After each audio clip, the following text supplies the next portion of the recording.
President Biden outlined his response to what he said was Russia's invasion into Ukraine. He used the word invasion. He said the swift and severe sanctions will be far beyond what the U.S. has done in the past.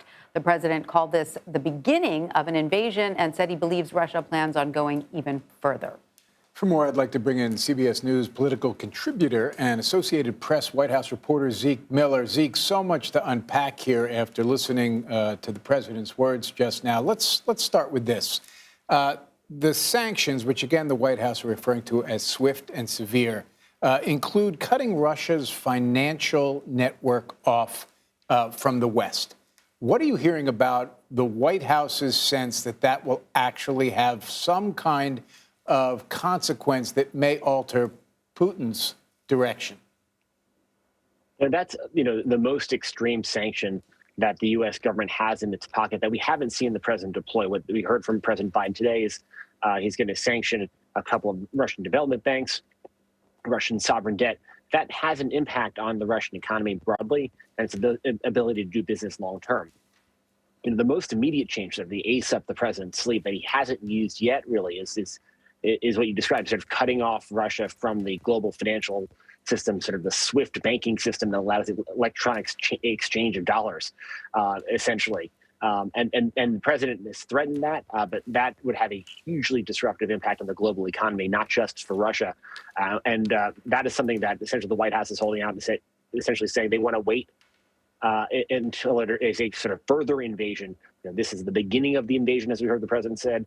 That is sort of a penalty that would come as sort of for a true total invasion of Ukraine and its territory. Right. And Zeke, you make the point that we are a global economy at this point. It's hard to sort of fine tune your sanctions in a way that would only hurt Russia and not sort of other countries that get wrapped up in them. So in terms of these economic repercussions that the president says are going to be swift and severe, is there the chance that Russia will respond to these economic sanctions in some way? And what would the U.S. response to that be if Russia aggressively responds toward the U.S.?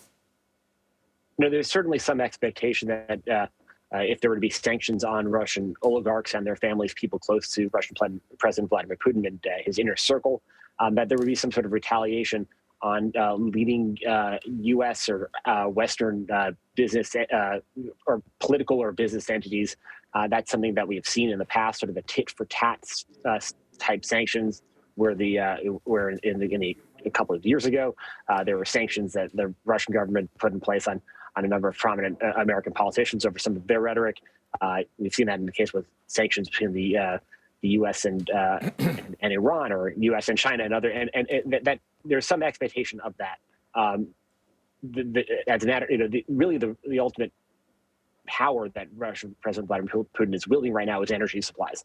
That impacts every American, every person's bottom line, really, at the end of the day, as they try to fill up the gas in their car, heat their homes, or cook their food.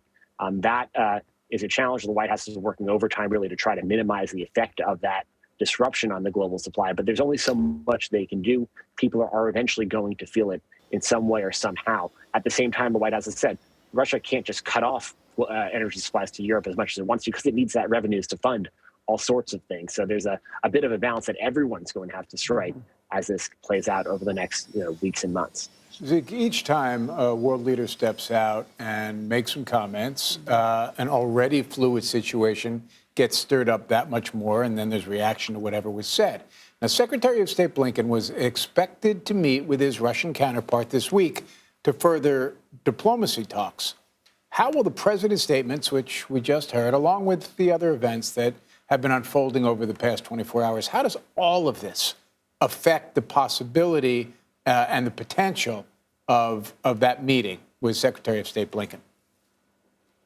On its face, it would seem like that meeting and that potential notional summit between President Biden and Vladimir Putin that would follow from that meeting are off. Those were all officials that had said repeatedly last week and over the weekend, conditioned on Russia not invading or launching a further invasion of Ukraine. The president, as we just heard, used the I word, said the word invasion.